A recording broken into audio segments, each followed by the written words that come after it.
In this video, we're going to talk about the Revenant versus Spawn, and this is the only villain Spawn cannot stop. You'll see what I mean by the end of this issue. Alrighty then, this is a comic book review of King Spawn, issue number 45, brought to you by RatedComics. Let's get to it. So previously in King Spawn, Spawn continues to protect the child, but soon he will have to make a heartbreaking decision. So in the Tinkerer's workshop, this is a guy that Spawn went to when his powers were no more, at least temporarily speaking. He restored him, so he tinkers around and fixes you back to where you were before, or at least to observe you. So the Wraith in the previous issue, this ninja that is employed by the Revenant, Tinker's trying to figure out what he is and what he does, but all of a sudden the Wraith wakes up and just takes the Tinker and gets him out the way because he's got a mission to do. He ain't got no time to worry about this, bro. He's got bigger things to do. So in this panel, we continue off exactly where we left off in King Spawn issue number 44, where Spawn takes the boy and he's like, okay, I gotta take you to the Revenant, otherwise he's gonna keep doing these mass killings, and I can't have more lives at the expense of the boy. So Spawn tells the boy, I spent years of my life fighting every kind of evil there is. Demons, angels, vampires. But there's nothing that compares to the horrors humans inflict upon each other. And each time I think I've seen the worst, humanity finds a new way to disgust me. And this guy, which you know dang well who cannot be the Revenant right now. I mean, all this hype we're talking about that this guy has been mysterious and operating in secrecy for all these years, and he's just like this in human form. So he greets Spawn, and Spawn tells him, have you stopped killing? For now, yes. And how do I know you won't resume it once we're done, once I give you the boy? So he tells him, you don't, but how would it benefit me? Besides, I've no desire to continue all this unpleasantness past what's necessary. So once this is all over, you won't hear from me again. Well, for a couple decades at least. And Spawn's like, what the hell is this? Is this like Pennywise It? You know, okay. I don't know. I can't take that chance, I guess. So Spawn weighs out his options and tells Andy to go with that man. And Andy's like, no, I don't. Please, look at the fear in his eyes. And Spawn's like, you gotta go.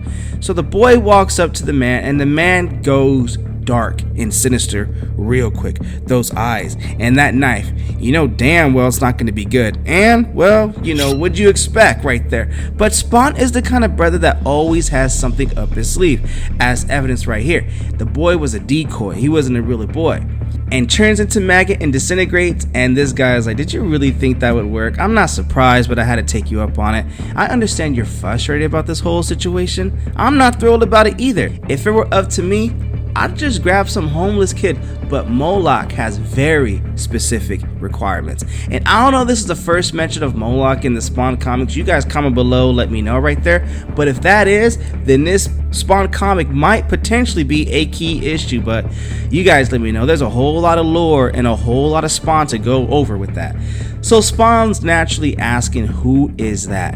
And the guy tells him, someone that comes from the same place as you do. I first met him 400 years ago in this very same forest. It was pathetic in those days. I was a drunk, wasting away my life. Doctors eventually said my days were numbered, so I was drowning my sorrows when a voice from this darkness spoke to me, and Moloch came up. Its offer was simple. He'd grant me an extra 25 years of life in exchange for the souls of 5 boys. Why such an asymmetric offer? 5 boys for 25 years? And why do you need those boys? We don't know. But truthfully, this guy didn't even hesitate. He had nothing to lose, so he rolled the dice.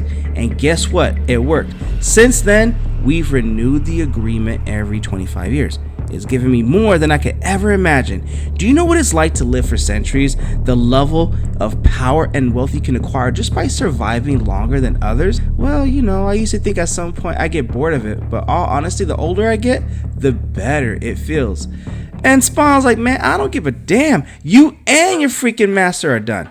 Master, this guy says, please, I couldn't care less about Moloch. This is strictly a business transaction, nothing more. And spare me your outrage. It's pretty crazy how bro is not even fazed by all this. So he tells Spawn most people would have taken the same deal in a heartbeat. Believe me, I've seen people sacrifice their young ones for far less. So Spawn's like, I don't give a damn. You're not getting the boy.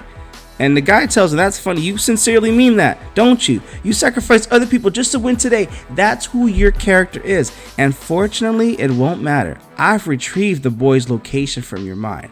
And before you think you can just go save him, which you can't, Spawn looks at his hands like, what the hell is happening here? And the guy tells him, look, try teleporting away right now.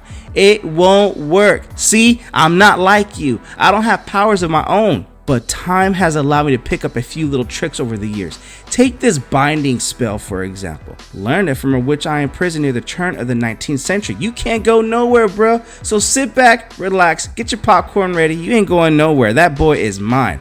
And Spawn's like, okay, well, these hands are yours too. So he goes at him and decks him a couple times, but he uses his mind to stop Spawn doing it in his tracks right now. It's just telepathy at its lethal weapon in its form.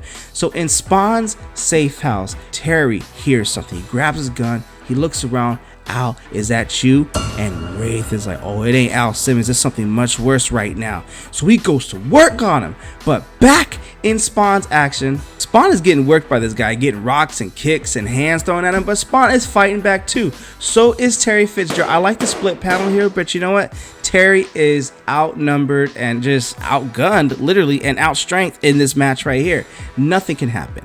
So the guy goes up to Spawn, and so does Wraith go up to the boy, split panel again, and that boy is like, oh, okay, this can't be good right now. So the guy tells Spawn, look, I'll admit, I've been worried about this meeting, having heard so much about you, but now something from underground drags Spawn back down underneath. And the guy tells him, I heard how you sliced that bastard King Malbosia's head off in Spawn issue number 100. Editorial notes, where you at? How do I remember that, but you don't? And how you've broken the backs of heaven's armies again and again.